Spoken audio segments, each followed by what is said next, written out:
কালো কুতো নিষেধন ভালো এ কবি গোবিন্দ দাস, এ কবি গোবিন্দ দাস, ও এ কবি গোবিন্দ দাস, এ কবি গোবিন্দ দাস, এ কবি গোবিন্দ দাস।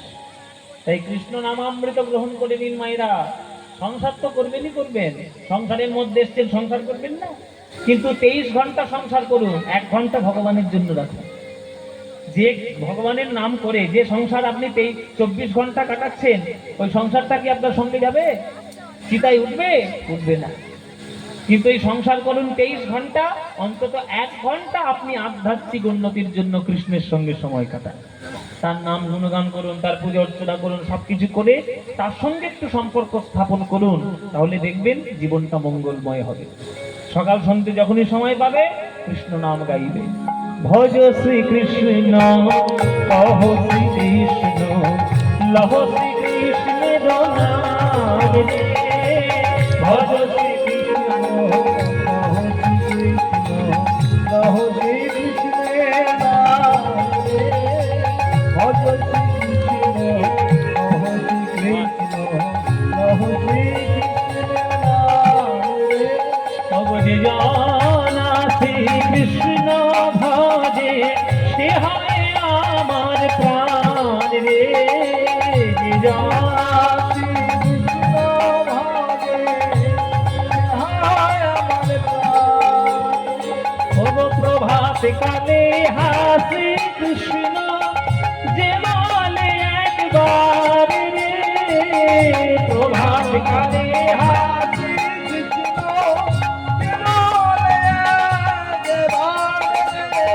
সেই জন আমার হয়, আর আমি হই তার রে। সেই জন আমার হয়, আমি হই তার। ভজ শ্রী কৃষ্ণ, কহ শ্রী কৃষ্ণের নাম রে। ভজ শ্রী কৃষ্ণ, কহ শ্রী কৃষ্ণ, কহ শ্রী কৃষ্ণের নাম রে। আহা যে জানা শ্রী কৃষ্ণ ভাগে, উলধ্বনি উলধ্বনি।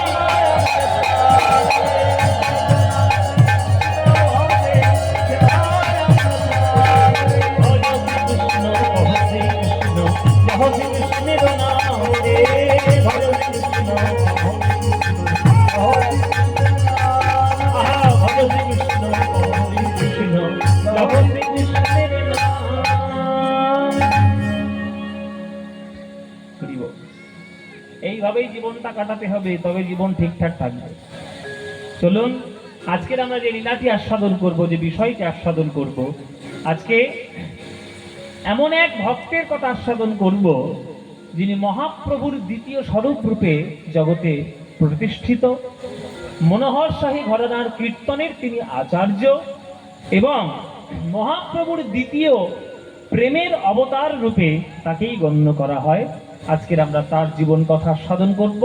তিনি হলেন কীর্তনের এক আচার্য, কীর্তনের এক পরম পূজনীয় গুরু, শ্রী শ্রী শ্রীনিবাস আচার্য প্রভুর কথা আস্বাদন করব।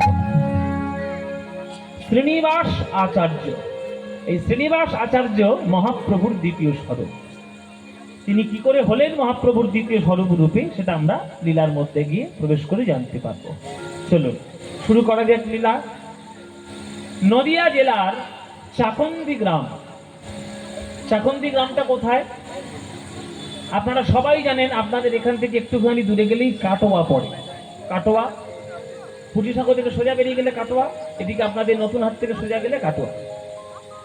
এই কাটোয়ায় সুরধুনী যে গঙ্গা, এই কাটোয়ার গঙ্গার এপারে হচ্ছে বর্ধমান জেলা, আর কাটোয়ার ওই পারটা হচ্ছে নদিয়া জেলা। ওই গঙ্গাটা পার করলে ওই রাস্তাটা সোজা গিয়ে ঠেকে যায় নদিয়ার দেবগ্রাম বলে একটা জায়গা আছে, সেই দেবগ্রামে গিয়ে ওঠে। ওই দেবগ্রামটা কৃষ্ণনগর থেকে বহরমপুর যে হাই রোড আছে, ওই হাই রোডে গিয়ে দেবগ্রাম ওঠে। এপারে কাটোয়া, ওই পারে হচ্ছে চাকন্দি গ্রাম, সেটা নদিয়া জেলার অন্তর্গত। সেই নদিয়া জেলার চাকন্দি গ্রামে একটা বিরাট বড় ভক্ত বাস করত, তার নাম হচ্ছে গঙ্গাধর ভট্টাচার্য। সেই গঙ্গাধর ভট্টাচার্য পড়াশোনা করার জন্য নবদ্বীপে থাকতেন পড়াশোনা করতেন। কেননা তখনকার দিনে নবদ্বীপ ছিল শিক্ষা প্রতিষ্ঠান কেন্দ্র। কেননা সারা বাংলা থেকে তখন লোক নবদ্বীপে আসতো শুধু পড়াশোনা করার জন্য। ইতিহাসে বলা হয় যে অক্সফোর্ড অফ বেঙ্গল, বাংলার অক্সফোর্ড বিশ্ববিদ্যালয় ছিল তখনকার দিনে নবদ্বীপ।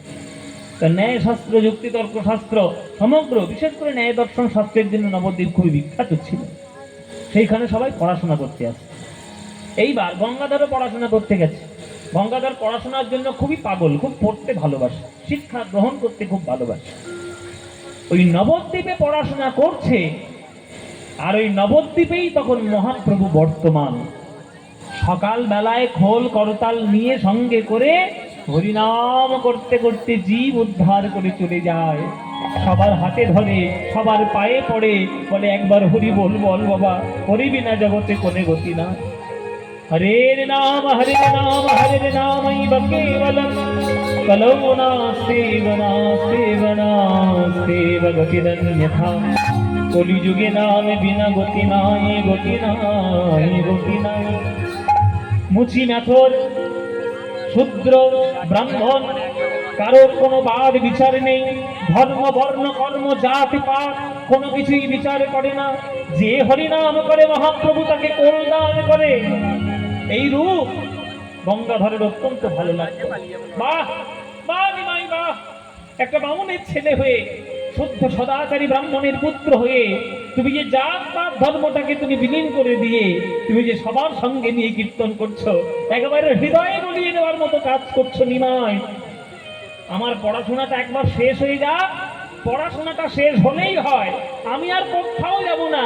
আমি ওই নিমাইয়ের সঙ্গে হরিনামের দলে নাম লিখে আমি হরিনাম গাইব, এইটাই আমার মনের ইচ্ছা, আর কিছু ইচ্ছা নেই। মহাপ্রভুই, ইতিহাস পড়ে দেখুন, মহাপ্রভুই প্রথমে এই জাত পাত বর্ণ ধর্ম বাংলার মধ্যে প্রথম বিলুপ্ত করার চেষ্টা করেছে। মহাপ্রভুর আগে বাংলাতে এইরকম প্রতিষ্ঠা কেউ করতে পারে। মহাপ্রভুই প্রথমে অহিংস আন্দোলন করেছে। আমরা ইতিহাসে পড়েছি গান্ধীজি, না, গান্ধীজি সারা ভারতবর্ষের কাছে হতে পারে না, আমাদের বাংলার কাছে না। অহিংস আন্দোলন প্রথম নিমাই করেছে। চাঁদ কাঠি যখন খোল ভেঙে দিয়েছিল তখন হাজার খোল নিয়ে তার বাড়িতে ঘেরাও করেছিল, মারামারি করার জন্য নয়, অহিংস আন্দোলন প্রথম করেছেন। তাকে হরিনামের মহিমাটি বোঝানোর জন্য বোঝালেন। যখন চাঁদ কাঠি বুঝতে পারলেন যে কীর্তনের মহিমা কি, হরিনামের মহিমা কি, তখন চাঁদ কাঠি নিজেই বলল যে আমি তো হরিনাম বন্ধ করবই না, আমার বংশে জন্ম নিয়ে যারা কীর্তন গাইবে না আমি তাদেরকে ত্যায্য পুত্র ঘোষণা করব। হ্যাঁ, এইটা কাজী সাহেবের আজ্ঞা ছিল। মহাপ্রভুর জীবনটাকে নিয়ে পড়তে হবে, তবেই তো ইতিহাসটা ভালো পারবে জানতে, বাংলার ইতিহাসকে।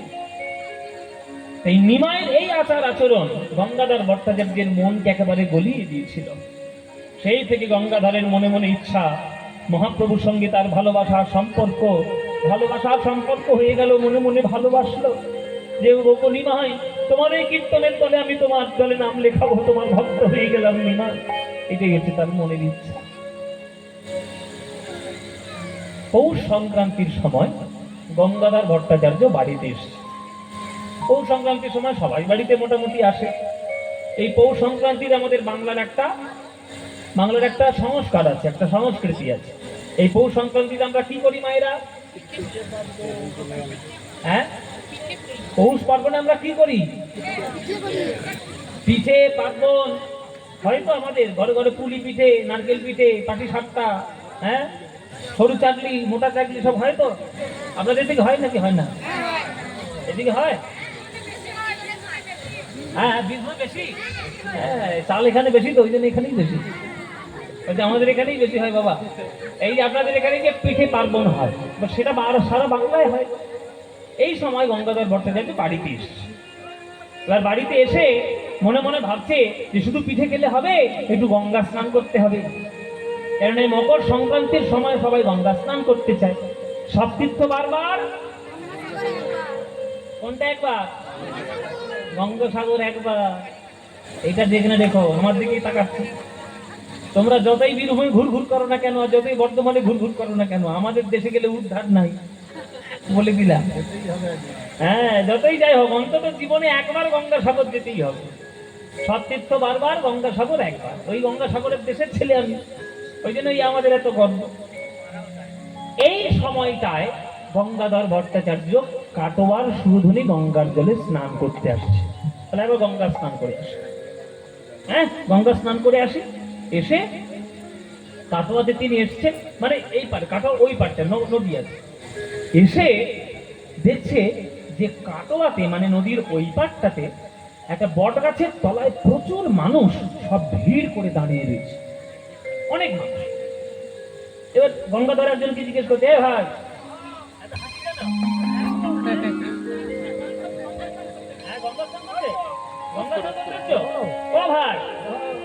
বলছি ওই ওই নদীর ওই পারে এত ভিড় কিসের গো? নদীর ওই পারে এত ভিড় কেন? তখন সেই লোকটা বলছে, তুমি জানো না গঙ্গাধর, আজকে ওই কাটোয়াতে কেশব ভারতীর আশ্রমে একটা ছেলে সন্ন্যাসী হতে এসেছে, তো তাই তাকে দেখার জন্য ওই বট গাছের তলায় ভিড় জমেছে। ছেলে সে কি? ওই কেশব ভারতীর আশ্রমে তো অনেক ছেলে সন্ন্যাসী হয়, তো আজকের এত ভিড় কেন? বলে, ভাই রে, আজকের যে সন্ন্যাসী হতে এসেছে সে দেশে ছেলে নয়, সে বাংলার নয়নের মণি, বাংলার হৃদয়ের ধন, আমাদের সবার চোখের মণি, আমাদের সবার প্রাণের ঠাকুর এসেছে। ওই নিমাই আমার সন্ন্যাস হতে এসেছে। কি বললে? নিমাই? আমাদের নবদ্বীপের নিমাই? সে কি? এই তো আমি কদিন আগে দেখলাম হরিনাম করছে নবদ্বীপে, আজকে হঠাৎ করে চলে এলো সন্ন্যাসী হতে? না না, এ কি মতেই হতে পারে না। না নিমাই, তুমি সন্ন্যাসী হতে দেবো না। ও নিমাই, এ তুমি কি সর্বনাশ করতে এসছো আমাদের? নিমাই, আমার মনে বড় কত আশা যে তোমার সঙ্গে একটু হরিনাম গাইবো, তোমাকে আমি সন্ন্যাসী হতে দেবো না নিমাই, আমি সন্ন্যাসী হতে দেবো না। এই বলে আশা রেখে বড় গঙ্গার জলে সাঁতার দিয়ে ছুটে আসছে জলের থেকে মহাপ্রভুর কাছে, নিমাইয়ের কাছে, যাতে নিমাই কোন সন্ন্যাস মন্ত্র গ্রহণ করতে না পারে। নিমাইকে সন্ন্যাসী হতে দেবে না, তাই গঙ্গাধর সুরধুনীতে ঝাঁপ দিয়ে তাড়াতাড়ি সাঁতার কেটে আসছে এই তরুণটা ধরবে। এদিকে কেশব ভারতীর আশ্রমে মহাপ্রভু বসেছে। পৌষ সংক্রান্তির দিন রাত্রে তিনি গৃহত্যাগ করেছেন। প্রভু জানতেন যে অলস অবশ জাতি বাঙালি পিঠে খেয়ে যদি একবার লেপের মধ্যে ঢোকে আর সে বেরোবে না। আর ঠিক সেই সুযোগে আমার নবদ্বীপ পরিত্যাগ করা সহজ হয়ে উঠবে। সেদিন ওই ত্যাগ করে, গৃহত্যাগ করে আমার মহাপ্রভু এসেছেন কাটোয়ায়। হ্যাঁ বাবা, পূর্ণিমা নয়, মকর সংক্রান্তি কি পূর্ণিমা পড়ে? না, লেখা আছে যে 24 বছরের যেই মাঘ মাস তাহার শুক্ল পক্ষে প্রভু করিলেন সন্ন্যাস। পূর্ণিমা ছিল কিনা সেটা ঠিক বলা নেই, কিন্তু শুক্ল পক্ষটা ছিল সেটা বলা ছিল। এবার সাধারণ দৃষ্টিতে ভাবা হয় এটার যে ঐতিহাসিক কোনো কারণ আছে আমি সেটা বলছি না, বা একবার ঠোস প্রমাণ আছে আমি তাও বলছি না। বলছে যে সংক্রান্তির দিন যদি ত্যাগ করেন তাহলে স্বাভাবিকভাবেই পয়লা মাঘ হবে কাটোয়ায় আসতে, তাই তিনি পয়লা মাঘ এটাতেই তিনি সন্ন্যাস গ্রহণ করেছিলেন বলে আমাদের বিশ্বাসে ধারণা করা হয়। শুক্ল পক্ষে প্রভু করিলেন সন্ন্যাস। সেই কাটোয়াতে এসে বট গাছের তলায় এসে বসে আমার নিমাই উদাসীন ভাবে আকাশের দিকে তাকিয়ে আছে, সন্ন্যাস মন্ত্র দীক্ষা নেবে বলে। হ্যাঁ, সন্ন্যাস মন্ত্র দীক্ষা নেবে বলে আকাশের দিকে অবশ হয়ে তাকিয়ে আছে আমার গৌরাঙ্গ। মনে মনে ভাবছেন আজকের আমার সংসারের শেষ দিন, আজকের আমার এক নতুন করে জন্ম হবে ভক্তির জগতে।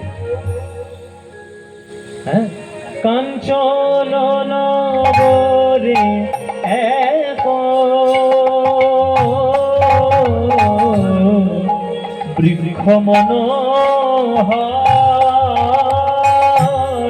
কাঞ্চন নগরে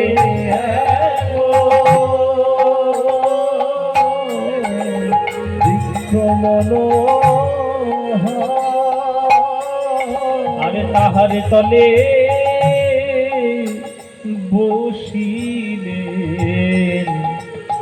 আমার গৌরাঙ্গ সুন্দর, তাহার তলে বসিলেন গৌরাঙ্গ সুন্দর। সুরধুনির তীর আলো হলো, সুরধুনির তীর আলো আমার মহাপ্রভুর অঙ্গ ছটায়, সুরধুনির তীর আলো হলো মহাপ্রভুর অঙ্গ ছটায়, সুরধুনির তীর আলো। কাটোয়ার সব লোক একবারে ভিড়ই করেছে ওই বটবৃক্ষের তলায়, কেননা সবাই জানতে পেরেছে যে নিমাই এসছে আজকে সন্ন্যাসী হতে। যে নিমাই হরিনাম করে, যে নিমাই সবার চরণ ধরে কীর্তন প্রচার করে, সে নিমাই সন্ন্যাসী হয়ে চলে যাবে গো। একবার যদি চলে যায়, ওই নিমাইয়ের এই অপূর্ব রূপ আমরা কখনো দেখতে পাবো না। তাই একবার শেষবারের মতো দেখে আসি। যে মহাপ্রভুকে দেখার জন্য এসে ওই বটগাছের তলায় দাঁড়াচ্ছে, ঘরে ফেরার ক্ষমতা তার নেই, বরফের মতো জমাট হয়ে ওইখানেই দাঁড়িয়ে রয়েছে। নগরের লোক ভাই ভাই যুবক যুবতী, নগরের লোক ভাই ভাই যুবক যুবতী, সতী ছাড়ে নিজ পতি আর তপ ছাড়ে জ্যোতি, সতী ছাড়ে নিজ পতি তপ ছাড়ে জ্যোতি। তারা দলে দলে ছুটিল রে, দলে দলে ছুটিল, ওই প্রাণ গৌরীকে একবার দেখবে বলে দলে দলে ছুটিল রে, প্রাণ গৌর দেখবে বলে দলে দলে ছুটিল রে। ও দিদি ছেলেটার মুখের দিকে তাকাচ্ছ? এই ছেলেটা কিছুদিন আগে বিয়ে করেছে বিষ্ণুপ্রিয়া বলে একটা মেয়ের সঙ্গে। সেই মেয়েটা কি করে বাইরে ছাড়লো, কি করে যাওয়ার অনুমতি দিল? এর একটা জনম দুঃখিনী মা আছে, তার নাম সচিমা। সেই মাও বা কি করে সন্ন্যাস হতে বাইরে আড্ডা দিল, কি করে ছাড়লো? আমাদের মনে হয় কি জানো, বাইরে চলে আসবে বলে, সন্ন্যাসী হবে বলে মাটাকে মনে হচ্ছে গলার উপর পা তুলে দিয়ে হত্যা করে এসছে। বউটার গলা টিপে মেরে তারপরে মনে হয় ঘর থেকে বাইরে বেরিয়েছে।